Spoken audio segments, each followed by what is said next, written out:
안녕하세요, 동쌤입니다. 네, 오늘은 우리 아이들 공부 스트레스를 정말 많이 받습니다.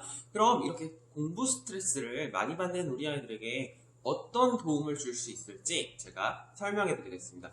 우선 사실 아이들이 좀 또 성향이 워낙 달라서 말씀드리기 조심스럽긴 해요. 왜냐면 아이들 같은 경우가 정말 혼자 있기를 원하는 아이들 같은 경우도 있을 거고, 아니면 뭐 친구들이랑 노는 게 더 좋을 수도 있고, 혹은 부모님과 그런 자세한 이야기를 하는 거에 있어서 더 스트레스를 받는 아이들도 있을 수도 있습니다. 하지만 저는 가장 일반적이고 저희 학급 그리고 제가 많은 이제 상담을 통해서 가장 좋다고 생각하는 그 방법을 말씀드리겠습니다. 우선 아이들이 이제 공부를 하면서 스트레스를 굉장히 많이 받죠. 근데 이게 두 가지 측면으로 살펴보시면 좋은데요.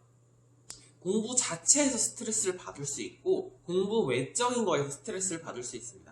공부 자체에서 스트레스 받는 건 예를 들어 공부가 너무 어려운데 너무 많은 걸 해야 된다. 아니면 아이 수준에 맞지 않는 너무 지나치게 높은 수준의 공부를 한다. 아니면 공부 시간이 너무 많다 등 공부 자체적인 문제입니다.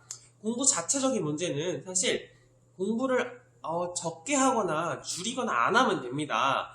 그러기가 쉽지 않죠. 그래서 저는 이 공부 쪽에서 받는 스트레스는 아이와 부모님이 좀 탁 터놓고 정확히 이야기를 해보시는 게 좋은 것 같아요. 물론 아이는 당연히 공부를 안 하고 싶어 하고 부모님은 당연히 공부가 중요하니까 많이 하시고 싶어 하실 거예요. 그 접점을 찾아서 올바르게 해결하는 게 굉장히 중요한데요. 이때 아이들이 감정이 굉장히 많이 상하는 경우가 많습니다. 특히 부모와의 관계에서 아이들이 보통 이야기하는 거는 엄마는 이거 하는데 아빠는 이거 하는데 나는 왜 이거 해야 되지? 엄마는 TV 보는데 엄마는 맨날 나가서 놀고 오는데 나는 왜 노는 것도 못 놀게 하고 왜 TV도 못 보게 하고 왜 항상 제 아이들 기준에서요 재미없는 책을 읽어야 되고 뭐 이런 얘기를 한단 말이에요, 저한테도.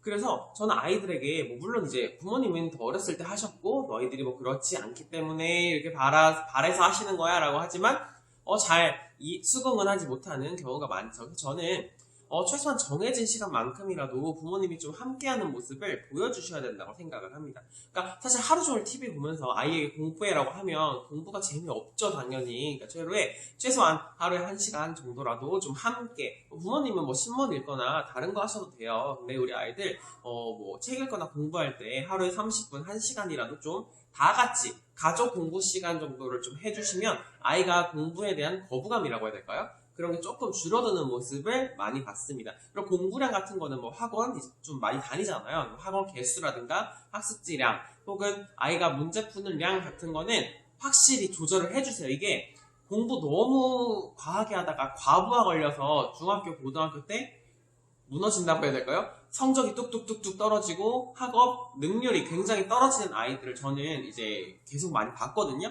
그러니까 물론 많이 시키는 거 좋지만 우리 아이 성향에 따라서 조절하는 게 필요하다고 생각을 하고요.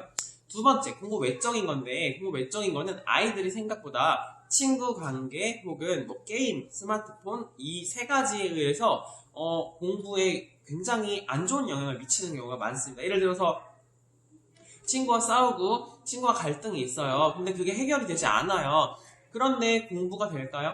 계속 머릿속에는 그 친구랑 왜 싸웠지? 내가 이렇게 해야 됐는데 이런 생각만 계속 들고 있고 또 다른 친구들에게 봤을 때는 내가 다른 친구들이 어떻게 보일까 이런 스트레스를 받는다면 공부를 집중할 수가 없죠. 또 학원에 다니면서도 학원의 그 친구들과의 문제 아니면 부모님과의 문제 더 나아가서 이런 거 있을 수도 있죠.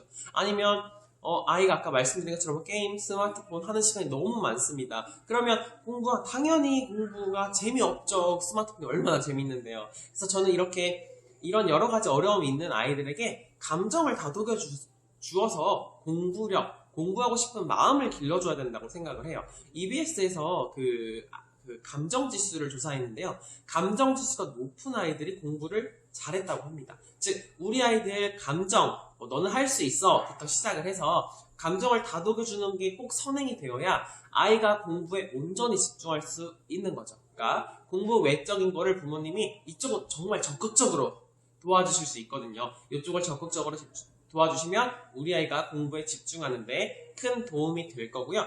그리고 또 하나 더불어 말씀드리면 이제 아이들 같은 경우에 내가 굉장히 중요해요. 그러니까 내가 재밌어야 되고 내가 하고 싶어야 되고 내가 하고 싶어야 돼요. 그 무엇이든지. 그렇기 때문에 부모님은 가장 중요한 게 아이가 하고 싶게끔 만드는 게 중요하지 그걸 억지로 시키는 게 중요한 게 아니라는 거 다시 한번 말씀드리면서 마치겠습니다. 감사합니다.